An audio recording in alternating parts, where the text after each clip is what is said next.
Assalamualaikum warahmatullahi wabarakatuh. Pemirsa MNC Muslim yang dirahmati Allah, selamat berjumpa kembali bersama saya Fathuri di Belajar Islam Panduan Muslim Hidup Sehari-hari. Ya, pada hari ini adalah hari yang sangat spesial karena saya di sini ditemani oleh Mas Muhtadi Nair. Assalamualaikum Mas. Waalaikumsalam. Ya, ini sebelumnya kita sudah sering tandem. Dan pemirsa, lebih spesial lagi, pada hari ini kita kehadiran tamu yang sangat istimewa yaitu Bapak Alwi Shihab. Assalamualaikum Pak. Waalaikumsalam warahmatullahi Iya, ini sangat familiar, saya yakin seluruh warga Indonesia kenal siapa beliau. Mantan Menteri Luar Negeri, Menko Kesra juga Pak ya. Iya. Dan penulis produktif, beliau juga dosen di beberapa kampus di Amerika.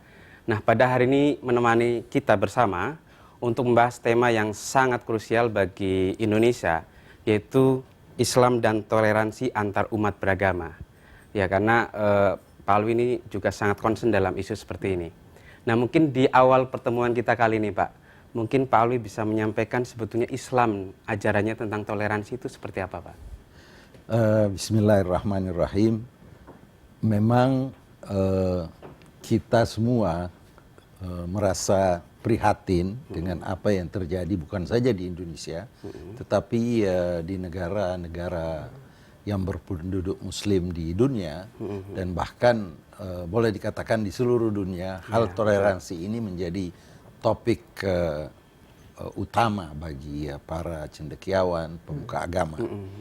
Nah, dalam Islam sendiri, karena program ini adalah belajar Islam, perlu penekanan khusus untuk kita sama-sama belajar. Tidak berarti saya menggurui, tetapi mari kita sama-sama bertukar pikiran, baik bersama pemirsa, tentang ajaran-ajaran Islam.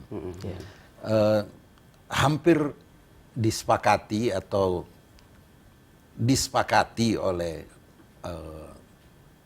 cendekiawan Muslim, ulama, bahwa Islam datang sebagai agama yang penuh rahmat, bahwa Islam datang membawa kedamaian, kesejukan, peradaban yang tinggi, mengajarkan akhlak mulia. Bu'itsu li utammima makarimal akhlak, itu kita hafal semuanya. Rasul menyatakan, aku diutus untuk menyempurnakan akhlak-akhlak yang sudah ada, itu disempurnakan ke tingkat yang lebih baik. Nah, mengapa sampai terjadi hal-hal yang kita tidak inginkan? Ada intoleransi. Betul. Nah, ini sebenarnya dimulai dari kemajmukan. Kemajmukan agama, kemajmukan ras, kemajmukan pandangan, dan kemajmukan orientasi. Dalam Islam, sejak Rasulullah diutus, tentu pada zaman Rasulullah tidak sulit untuk menyelesaikan masalah. Beliau karena masih hidup ya. Beliau masih hidup. Kalau ada perselisihan, pertentangan, tarik ulur, Rasulullah bisa langsung mengatakan bahwa demikian yang sebaiknya. Kadang-kadang bahkan ada sahabat yang mau menunjukkan kedekatan yang berlebihan kepada Allah Subhanahu wa taala dengan ibadah yang berlebihan. Rasulullah bisa mengatakan bahwa jangan berlebihan dalam beribadah. Satu contoh ya. Pak Alwi, ini kan di satu hal kan bahwa kemajmukan kemudian berpotensi melahirkan intoleransi. Ya. Nah, sebenarnya bagaimana ajaran Islam menggawangi atau mengajarkan tentang macam-macam keragaman ini, Pak? Mengelola ya mungkin ya. Mengelola keragaman. Ya, sebenarnya apa yang terjadi antara umat Islam, kalau kita ingin secara spesifik, ini disebabkan karena perbedaan interpretasi, perbedaan tafsir terhadap teks kata Sayyidina Ali, Al-Quran hamalun lil wujuh.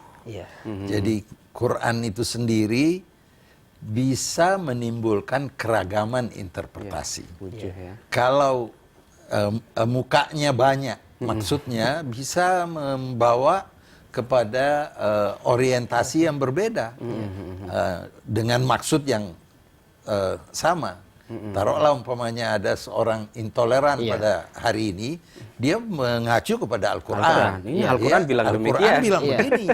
Yang satu bilang, iya, tapi Al-Quran juga bilang begini. Akhirnya mereka selisih pendapat. Nah, jadi masalahnya interpretasi ini yang menimbulkan akhirnya kelompok-kelompok.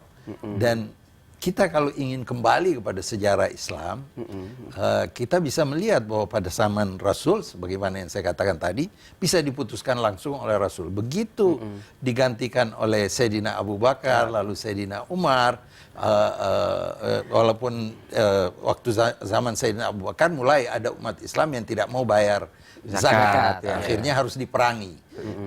Waktu zaman Sayyidina Umar, ada hal-hal yang baru yang timbul. Taruhlah yang sangat ringan umpamanya. Terawih. Pada zaman Rasulullah tidak ada terawih. Karena Rasulullah tidak ingin menunjukkan bahwa Islam ini membebani. Berat, ya. Tapi waktu zaman Umar melihat bahwa sebenarnya terawih ini tidak membebani.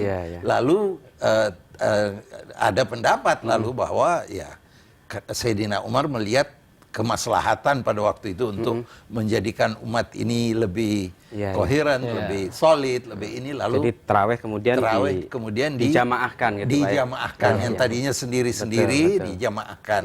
Lalu inilah yang lalu orang mengatakan bahwa sebenarnya ini bukannya suatu bid'ah. Tapi ini menurut Sayyidina Umar, hiya bid'atun wa ni'matil bid'ah. Artinya ini adalah suatu inovasi, tetapi sangat inovasi yang sangat menyenangkan. Artinya bisa kita kumpul sama-sama. Tapi tahan dulu Pak Alwi. Kita harus break dulu sebentar. Yang satu lagi. Baik pemirsa, tetap bersama kami di Belajar Islam.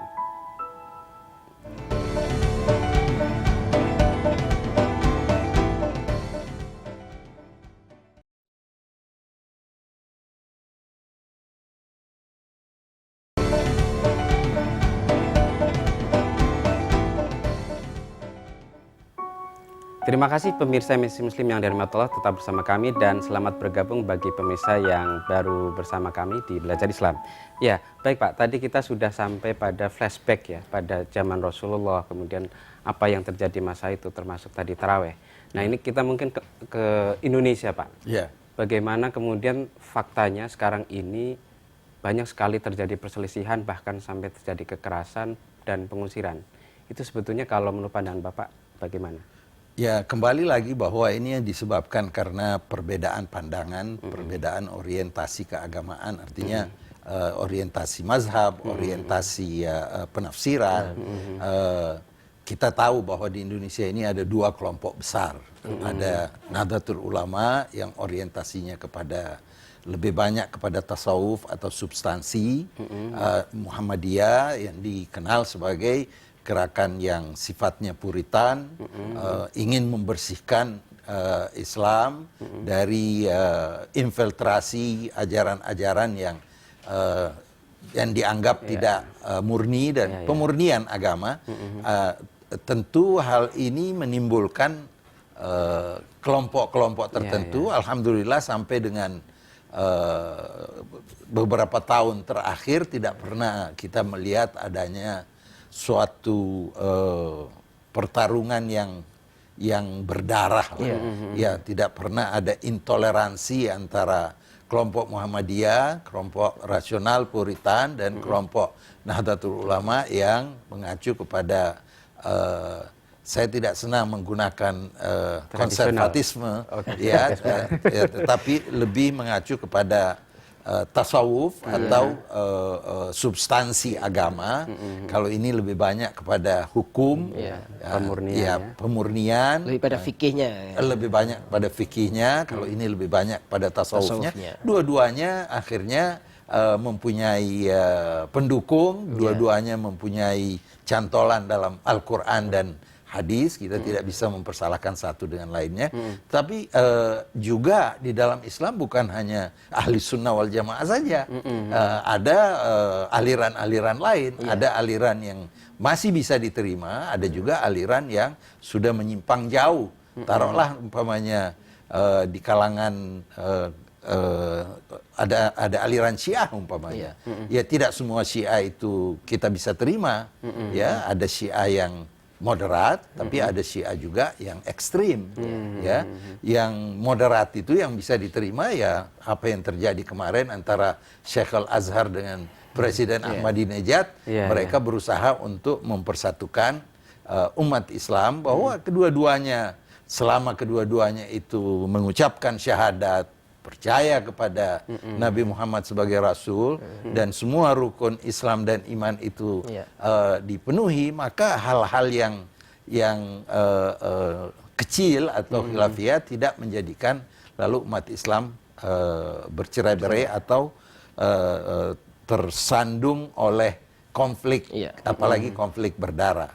Nah, masalahnya biasanya orang itu karena tidak kenal maka tidak sayang.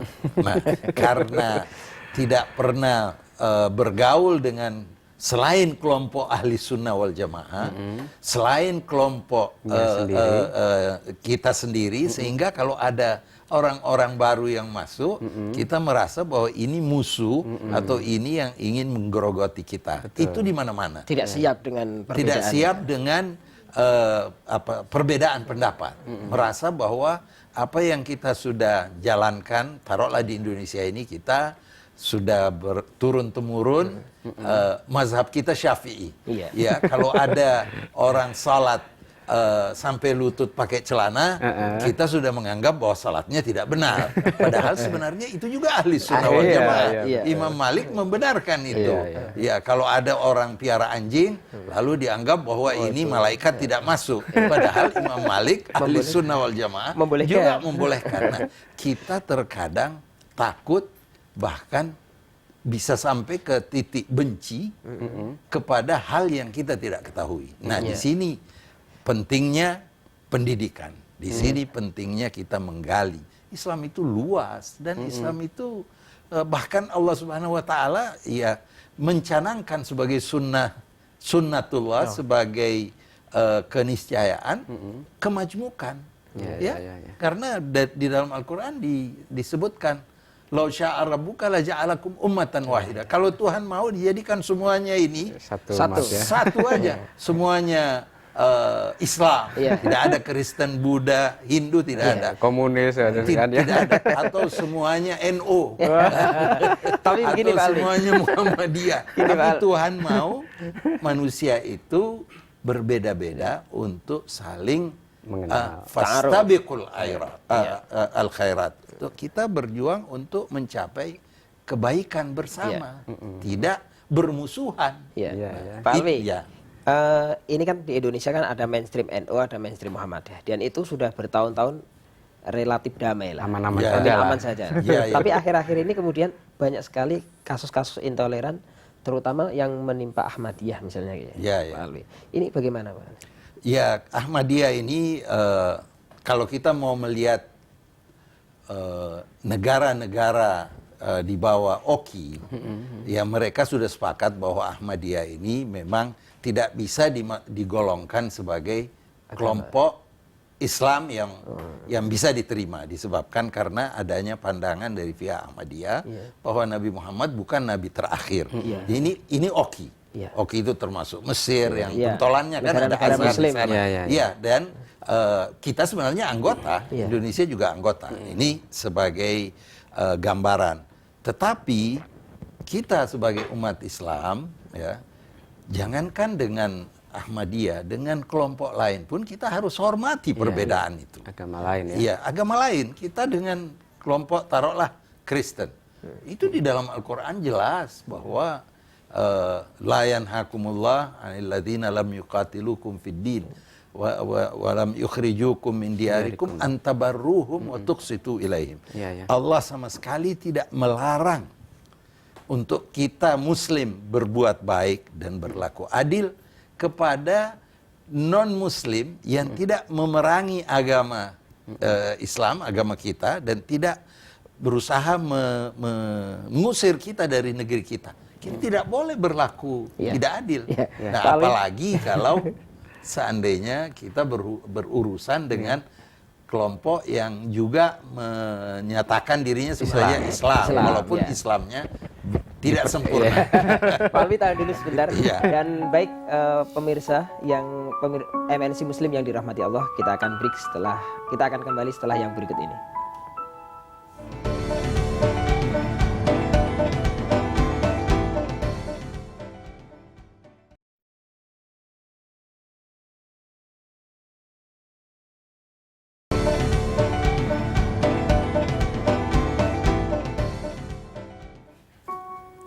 Ya, kita kembali dalam belajar Islam bersama kami di MNC Muslim, dan kita masih bersama dengan Profesor Dr. Alwi Shihab. Pak Alwi, tadi sudah sedikit diceritakan bagaimana pandangan orang-orang Indonesia menyikapi yang lain. Saya kemudian agak curiga ini, Pak Alwi. Ini orang yang tidak siap dengan perbedaan, tetapi dia merasa paling benar ini, Pak Alwi. Ini sebenarnya yang terjadi apa dengan umat Islam di Indonesia ini?